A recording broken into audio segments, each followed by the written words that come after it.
ಚೀಟಿಯನ್ನು ಕಲೆಕ್ಟ್ ಮಾಡಿ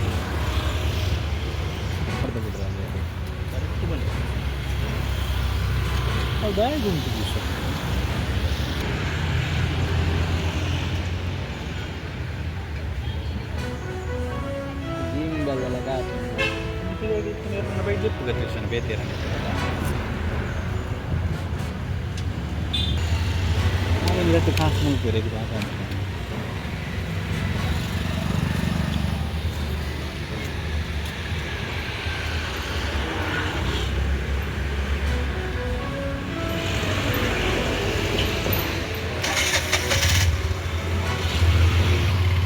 ಎರಡು ಬಾರಿ ಸಮಾಜ ಅಧ್ಯಕ್ಷರಾಗಿ ಬಹಳಷ್ಟು ಒಳ್ಳೆ ಕೆಲಸ ಮಾಡಿದ್ದಾರೆ. ಸಮಾಜದ ಬಡ ವಿದ್ಯಾರ್ಥಿಗಳಿಗೆ ಅವರದೇ ಆದ ಒಂದು ಕನಸಿತ್ತು.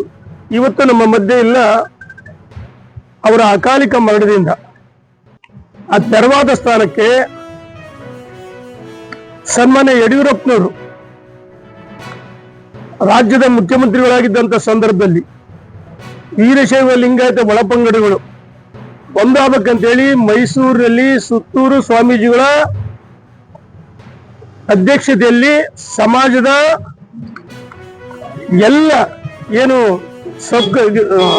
ಉಪಪಂಗಡಗಳು ಸ್ವಾಮೀಜಿಗಳು ಅಂದು ಪಂಚಪೀಠಾಧೀಶ್ವರರು, ತುಮಕೂರು ಶ್ರೀಗಳು, ಸುತ್ತೂರು ಶ್ರೀಗಳು, ಸಿರಿಗೆರೆ ಶ್ರೀಗಳು ಮತ್ತು ಪಂಚಮಶಾಲಿ ಸಮಾಜ ಸ್ವಾಮೀಜಿಗಳು ಮತ್ತು ಎಲ್ಲ ವೀರಶೈವ ಲಿಂಗಾಯತ ಒಳಪಂಗಡ ಸ್ವಾಮೀಜಿಗಳು ಎಲ್ಲ ಮುಖಂಡರು ಒಂದೇ ವೇದಿಕೆಯಲ್ಲಿ 3 ದಿವಸಗಳ ಕಾಲ ಅಖಿಲ ಭಾರತ ವೀರಶೈವ ಸಮಾವೇಶ ನಡೆಯಿತು ಸುತ್ತೂರಿನಲ್ಲಿ.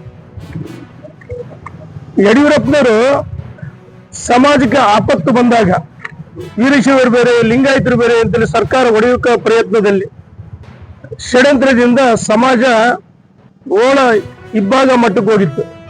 ಆ ಸಂದರ್ಭದಲ್ಲಿ ಸನ್ಮಾನ್ಯ ಯಡಿಯೂರಪ್ಪನವರು ಒಂದೇ ಮಾತು ಹೇಳಿದ್ರು, ಶಾಮನೂರು ಶಿವಶಂಕರಪ್ಪನವರು ಅಖಿಲ ಭಾರತ ವೀರಶೈವ ಮಹಾಸಭಾ ನಮ್ಮ ಸಮಾಜ ಅಧ್ಯಕ್ಷರು, ಅವರು ತೆಗೆದುಕೊಳ್ಳುವ ನಿರ್ಣಯಕ್ಕೆ ನಾವು ಬದ್ಧ ಅಂತ ಹೇಳಿ ಯಡಿಯೂರಪ್ಪನವರು ಹೇಳಿದ್ರು. ಇವತ್ತು ಶಿವಶಂಕರಪ್ಪನವರಿಲ್ಲ.